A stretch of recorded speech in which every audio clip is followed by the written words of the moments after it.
ଉପହାସକୁ ଡରି ଲକ୍ଷ୍ୟକୁ କେବେ ବି ବଦଳାଅ ନାହିଁ, କାରଣ ଲକ୍ଷ୍ୟ ହାସଲ ପରେ ଲୋକଙ୍କର ରାୟ ସବୁ ବଦଳି ଯାଇଥାଏ।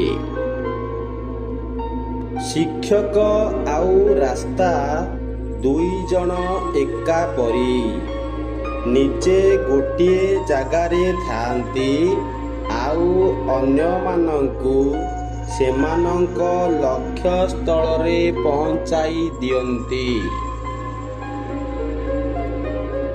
ଯଦି ତୁମେ ସେତେବେଳେ ହସି ପାରୁଛ ଯେତେବେଳେ ତୁମେ ପୁରା ଭାଙ୍ଗି ପଡ଼ିଛ, ତେବେ ମନେ ରଖ, ଦୁନିଆରେ କୌଣସି ଶକ୍ତି ତୁମକୁ ହରେଇ ପାରିବ ନାହିଁ।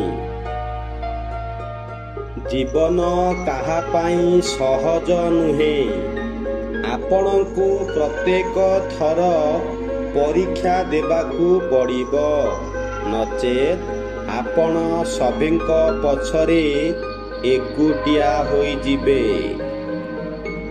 ଜ୍ଞାନ ହିଁ ଏକମାତ୍ର ଉପାଦାନ ଯାହା ମଣିଷକୁ କୌଣସି ସ୍ଥାନରେ, କୌଣସି ପର୍ଯ୍ୟାୟରେ କିମ୍ବା କୌଣସି ସମୟରେ ଛାଡ଼ି ନଥାଏ। ଧନ୍ୟବାଦ।